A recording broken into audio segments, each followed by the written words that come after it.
Toujours à Cotonou, dans le cadre des États généraux de l'assurance pour tous, nous recevons sur ce plateau spécial Madame Eudoxie Douya, la présidente de l'Association des sociétés d'assurance du Cameroun, et Monsieur El Hadj Amar Kébé, il est le président de la Fédération sénégalaise des sociétés d'assurance. Alors, pour ma première question, Madame Douya, le marché camerounais, malgré sa dynamique, affiche un taux de pénétration encore très faible. Comment comptez-vous positionner l'assurance santé comme un produit d'appel pour réconcilier les ménages avec le secteur? Merci de nous poser ces questions très intéressantes. Il faut dire que naturellement, chez les assureurs, ils considèrent l'assurance santé, sans que ce soit une exception, comme une assurance d'appel. Parce que l'assurance santé vous permet d'être en contact direct avec les assurés et d'avoir une proximité. On se dit qu'avec cette proximité, on peut facilement mettre en place une certaine confiance avec le souscripteur et l'assuré et avoir échanger sur les autres risques qui sont intéressants. Donc voilà, en termes d'appel, c'est vraiment l'assurance d'appel, la police santé est une police d'appel à nous permettre de tendre nos garanties à d'autres risques. Alors, M. Kébé, nous allons être beaucoup plus dans la pédagogie. Vous allez nous parler beaucoup plus de l'assurance santé, ce que c'est, et nous dire en quoi elle peut constituer un facteur pour faire face au choc dans un pays, de manière globale. Écoutez, je pense qu'aujourd'hui, ce qui est en train de se passer au niveau de la zone CIMA dans la plupart de nos pays montre clairement que la santé, naturellement, est en train de prendre le large. Vous savez, pendant longtemps, c'est la branche automobile qui était la première branche. Oui. Parce que tout simplement, c'est la seule assurance obligatoire. Depuis quelque temps, l'assurance santé est en train de prendre le dessus. Au niveau des pays, des grands marchés, je sais qu'au Sénégal c'est le cas, en Côte d'Ivoire c'est le cas. Parce que tout simplement, et sans que ce soit une assurance obligatoire, elle s'est imposée d'elle-même parce que les besoins de santé sont des besoins primordiaux. On ne peut pas faire d'activité économique, on ne peut pas se développer si on n'a pas réglé le problème de la santé.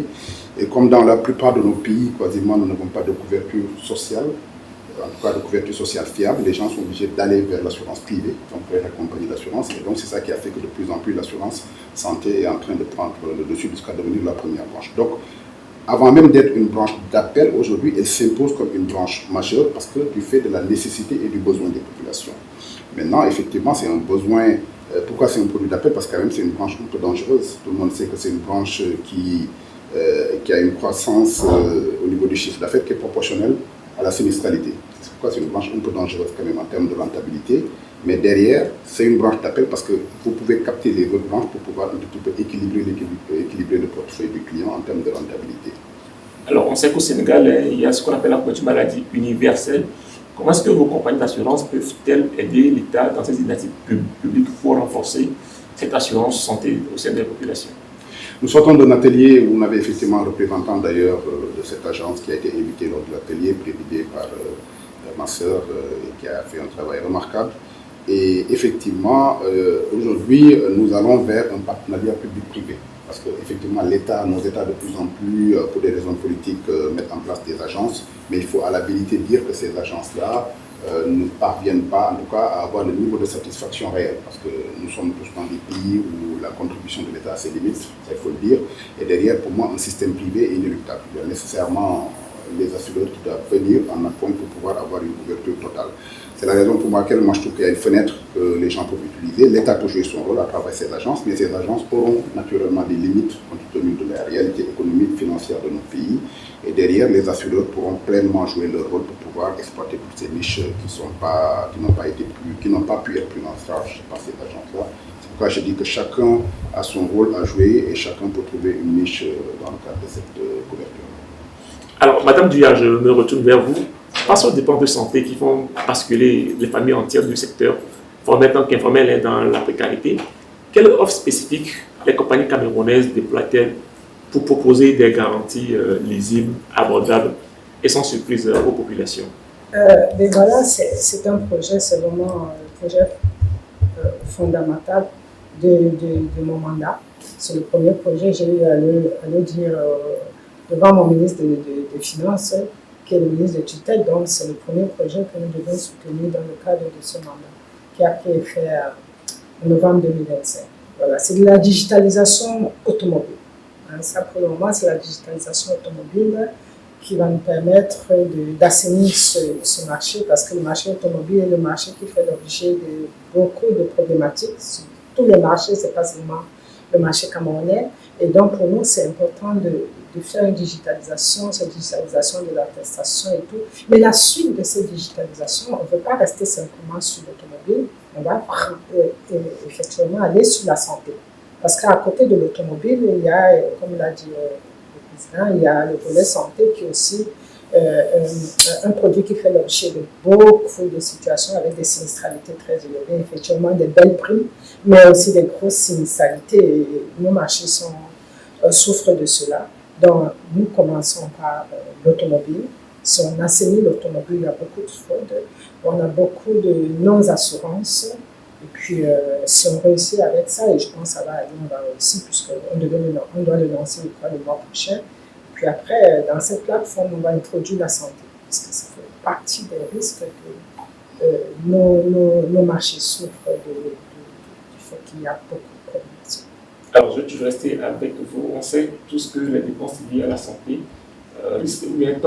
font tomber souvent les populations dans la précarité.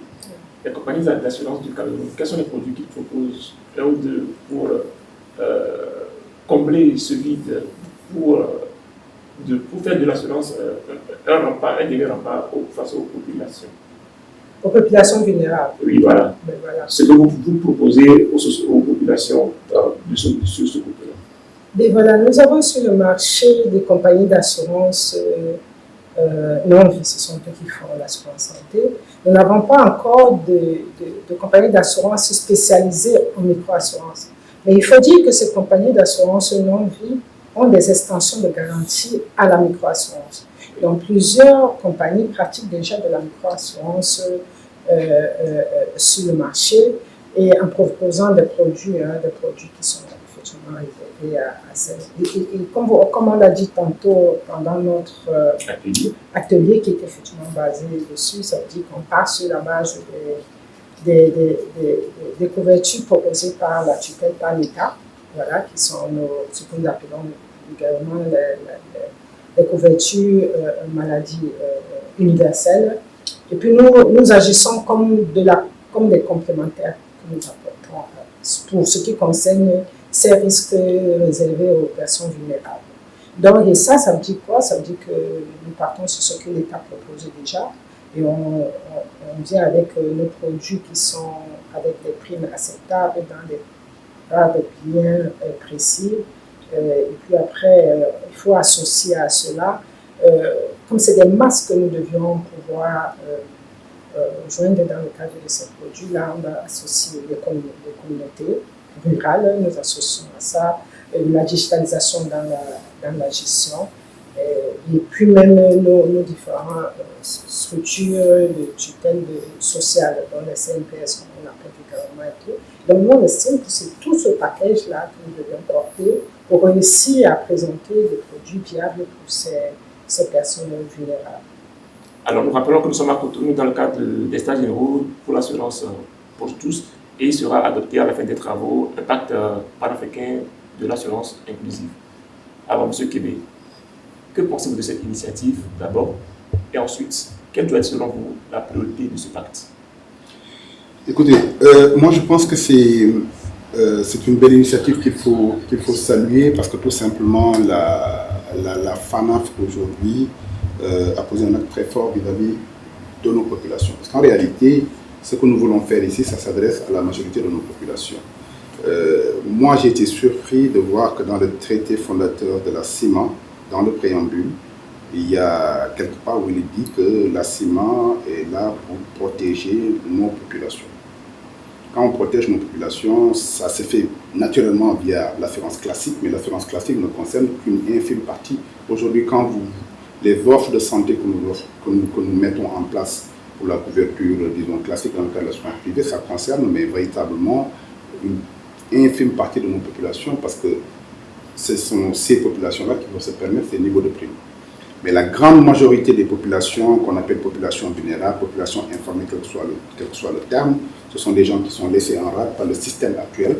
Et je pense que c'est très heureux que la FANAF puisse prendre ça en main. D'autant plus que la CIMA, depuis quelque temps, a même changé sa régulation en mettant un livre spécialement dédié à la microassurance, parce que les gens se sont rendus compte que nous sommes en train de nous occuper de nos populations, mais en réalité, la grande majorité n'a pas été prise en compte. Et ce que je voulais dire ici, c'est que moi, je n'aime pas trop le terme informel, population vulnérable, parce qu'en réalité, c'est de l'informel parce que c'est nous qui les regardons sous ce prisme-là.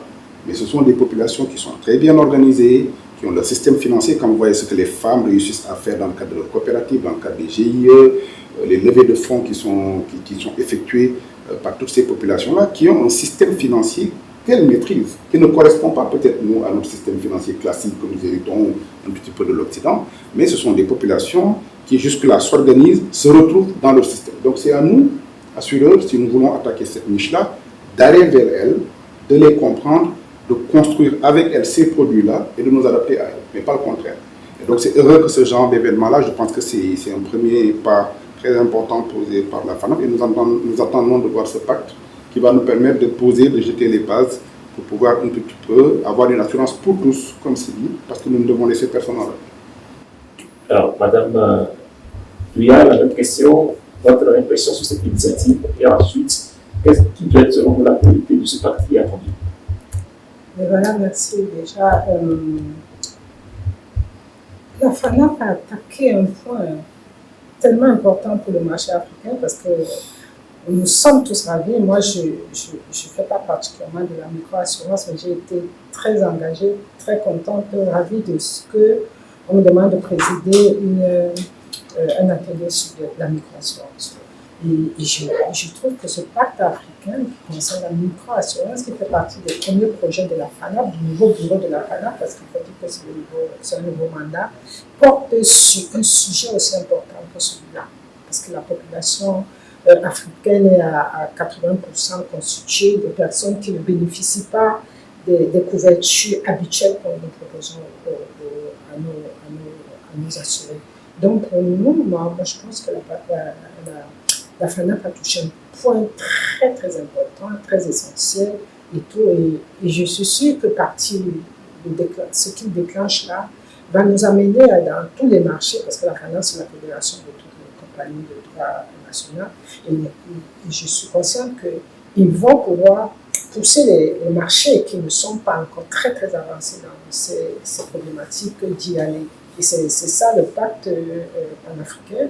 C'est ce qu'on essaie de faire lors de nos entretiens. On dit qu'il faut on essaie d'avoir un produit qui recueille tous les éléments importants dans la mise en place d'un contrat pour la microassurance. Quitte à ce qu'après on prendra certainement en compte avec les ajustements de chaque environnement, ça veut dire que les spécificités de chaque marché, voilà. Mais qu'on ait les éléments, parce que quand on débat de ces sujets, ce sont les mêmes éléments, ce sont les mêmes problèmes qu'on rencontre d'un marché à un autre. Et puis après, il y a quelques spécificités qu'on pourra ensemble mettre. Vraiment, je ne peux qu'être ravie de cette initiative et quand je vois l'engagement de la FANAP, je dis on est parti pour un mandat qui va nous apporter vraiment beaucoup sur nos marchés. On est parti sur un mandat qui va beaucoup nous apporter sur nos marchés de l'assurance. Merci Madame Douya d'être passée. Merci Monsieur Kébé d'avoir été bien notre. C'est nous qui vous remercions. Ouais.